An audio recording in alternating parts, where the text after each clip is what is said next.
It's, what is it, nearly 8 o'clock in the morning, but really it's 7 UK time. We're in the longest platform I've ever seen in Cover, at least in, not Hamburg, Berlin, and next stop is Hanover, Agritecnica. That's the hotel. That building there, behind them trees, is the Claas stand. How good is that? Here we go. 15.3 metres. It's on an 800 as well, not even an 89. It's tiny.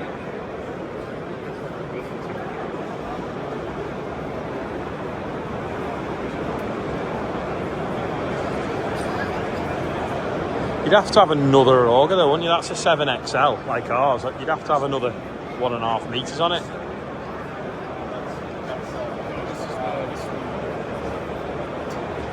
It's got a hand wash kit on it as well, and this one is 4-wheel drive. We were thinking that the wheel looked bigger than ours, and that's why. Huge. The new Lexion is available with this gizmo on the clean grain auger that measures the protein, moisture, oil of your grains, so it'll tell you in each tankful what it is. So if you cut halves in a field of milling wheat and some of it's not meeting spec, you can put that in a separate pile when you get back to the yard.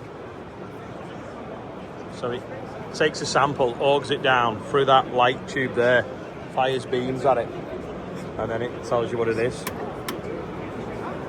Is that where it collects a sample? Yeah, no, it's for calibrating it. So All if right. you're running it through and you want to calibrate explaining. try to give it a go.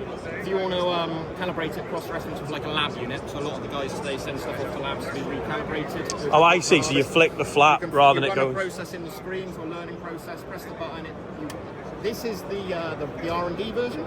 So actually on machines now it will come with a hydraulic system, so it'll open the flap for you from the combine, drops it in the pot, you put it back in, and then you can take the pot away and have it tested. So will it work like the grain thing? So say you've harvested it all, and then the next day you get the results back from the lab. Can you go in and then it'll readjust everything? Yeah, it's so you can cross-calibrate it basically. So you can calibrate back. Yeah, exactly that. So if That's the clever. lab comes back and says it's done X amount and this is different offset to the combine, you're there and thereabouts. So it's something, as I say, we've literally launched it just at Agritecnica. It's not going to be completely full availability for next year, but we're going to have a few units that we can see in the market.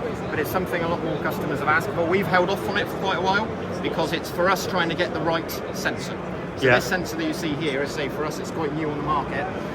It's given us a lot more accurate read of the crop itself. You'll see in that crop from every which way, 360 degrees. So it's not something we can remove from the combine. Some guys want to take it off and put it on the forager, put it on the tankers. This is a specific grain system that we can do. We put on the machine itself. But for us, it's the accuracy level. It increases the accuracy. Presumably this is just so you can see it working. Yeah, this is just black. It'd normally be a black box. This would all be blacked off. This would all be blacked off. But essentially, And you can retrofit it.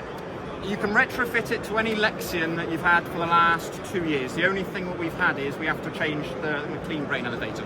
The clean grain elevator is completely different. So any machines coming out of Hardswinkle for Lexion this year, they'll all come pre-fit with the new elevator. So basically it's got a blanking plate. It'll have the blanking plate, it'll have the electric cables for it, ready for that. So other updates are bigger tank options on the same as mine, and more horsepower from a MAN engine. Yeah, so the combine updates, realistically, Lexion-wise, the 8600, the 8700 both had horsepower updates, so we'll go into MAN engines now on all Lexion product. We've had Mercedes for the last few years, been really good, look what you've got on your machine, but for us, no, MAN is what we're trying to... Someone's photograph. Trying to take there's too many people on the stand sometimes trying to jump out of the way of everyone, but no, it's putting more horsepower in the engine units basically for us. That's realigning the Lexion 8000 range, letting us change the model horsepowers. We've had a lot of new cab updates, so there's cab creature comforts for the guys and girls, new radio options, new blower options, bigger tank options. So take an 8700 today, we can put the 18,000 litre tank on. Which is 15 tonne. You're just shy of 14 tonne in the tank itself. So yeah, it's a lot of weight in the tank for anyone, but it's something that more people want to see. To get the trailer logistics there. And an airline and Apple CarPlay. You can get airline Apple CarPlay option that we can chuck in, that we can ask the customers if they want to see. But yeah, it's new radio systems in the top corner, new airline systems in the cab. There's a few other nice little bits in the cab as well. Treon-wise, there's new models. So we've got 750, 760, quite popular in the UK. So essentially like what a Lexion 750, 760 was a number of years ago. For us, it's a Treon variant of that as well. And then the big one is there's a 50-foot cutter bar, Conveyor Flex. So 45. If you were unloading that 14 ton in a run, how big a trailer would you fill before the tank's empty? So if you're unloading it in a run, you're going to probably add another 2.5 ton into that as well, depending on the bar. So if you're if you're 14 ton in the trailer, so you got 16, plus 2.5, plus what you've harvested on the way down the field, You're firing it out at quite a fast rate as well. It's trailers is one thing we've got to all think about as well. You should sell trailers as well, because every time someone buys a bigger combine, they need more trailers. This is how the professional YouTubers do it. Not ideal place. View from the Claas stand is probably about an acre. That Forager is 1200 horsepower. And they've got a new baler that we're going to go and have a quick look at somewhere. The new quadrant. I'll probably have a better look tomorrow at the Claas stuff when it's a bit quieter, but that's got twin flywheels either side, so it's more efficient. That's how it works, either twin flywheels either side, and if something was to go wrong, you can disconnect the packer from the flywheels by clutches and stop within like a third of a rotation or something, so you don't bail your needles, or if something metal goes in, it doesn't make a mess. And with the clutches, it doesn't stall the tractor starting. Capello headers, completely showing the flex there. Doing some sort of desert challenge. Morocco desert challenge, extreme rally.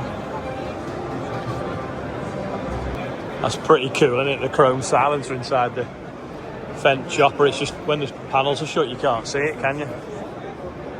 There's the new 1000 series that we saw over there. I wonder what them wheels are for, or is it something to do with road? A bit like the chippers have to have a set of wheels to give them more axles so that they don't exceed weight limits, maybe.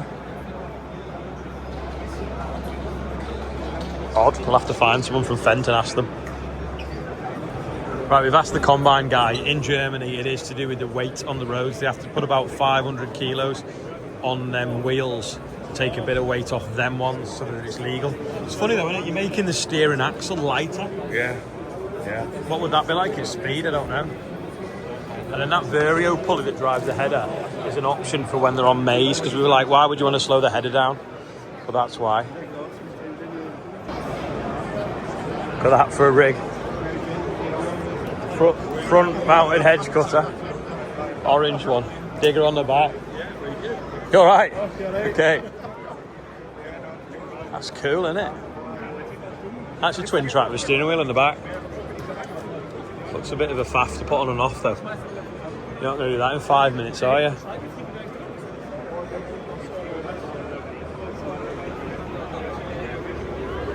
You're not going to put that on and off in 5 minutes either. That on the axle there to balance it for when its weight swung over to one side.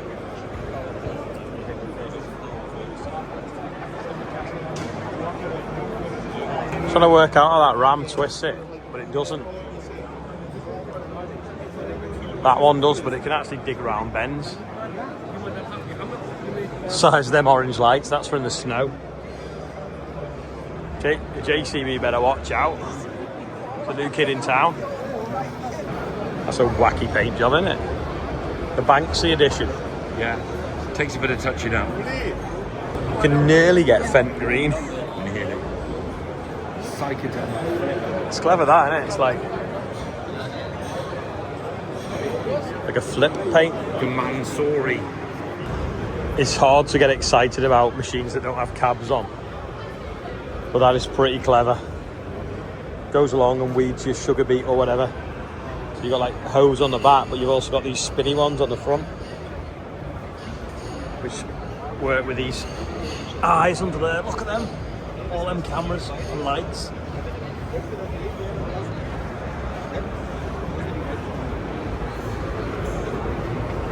More lights there and cameras. We're on the cramp stand and we've had our picture taken, and now we're on that big screen. It goes all the way around the stand. How cool is that? That is a combine made of combine knife sections. That's clever, that, isn't it? Someone spent a lot of time doing that. That's clever, isn't it? Just them 2 lifts and that one at the front. For working under things. Just bumped into Matt from McGull. He lives not far from us. He works for Nick Young, and apparently legend has it that you do other makes of tractors. Not just John Deere anymore, bigger and better, but still us. So anything to do with, what did you say, Fendt, New Massey, Holland, Massey? Yeah, everything. So if you want a gearbox for one, rather than go to your local Steeler, give Matt a ring at Nick Young. And obviously if you want a remanufactured ZF transmission for your John Deere, he can sort them for about a third the price of a John Deere dealership. Yeah, 12 months warranty. Yeah. Quality's there in everything we do. So yeah, find them out. I thought they only did John Deere parts. And means how everything on here is green. It is understandable why I thought that. But yeah, give them a shout. It's a big tool. 105mm spanner. Wow.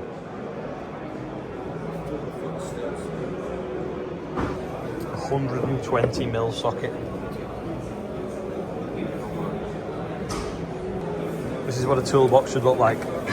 Everything in it, nothing missing.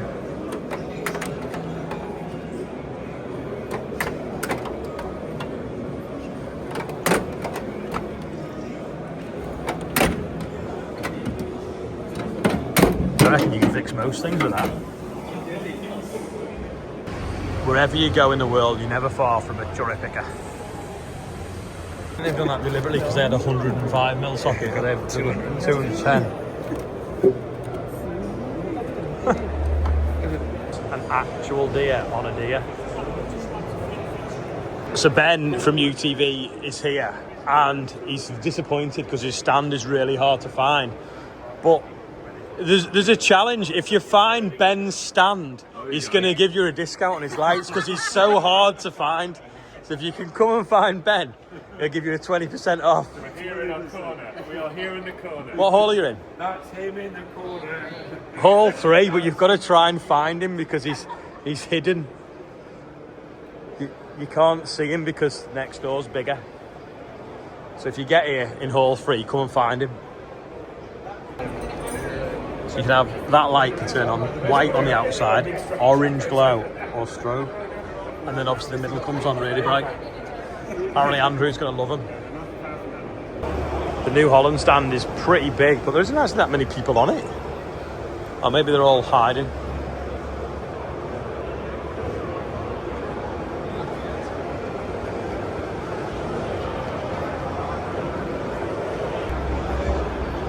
That's a maze header on the flagship CR11.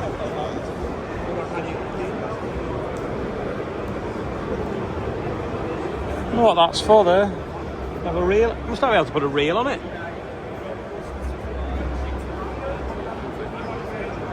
Shafts either side.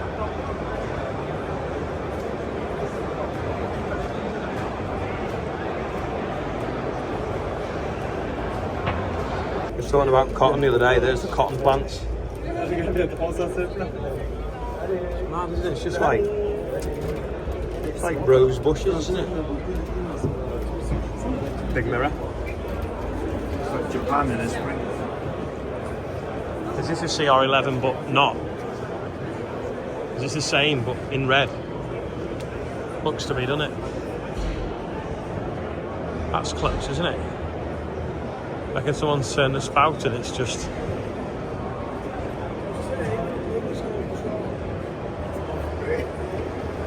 That's neat. It's a potato chaser bin with land drive axles and a roller cleaner deck on it. Would it be hand drive or is that driving electric, driving motor? Oh yeah, maybe it's just driving the hydraulics. We'll have a look. I'm sure there's one here.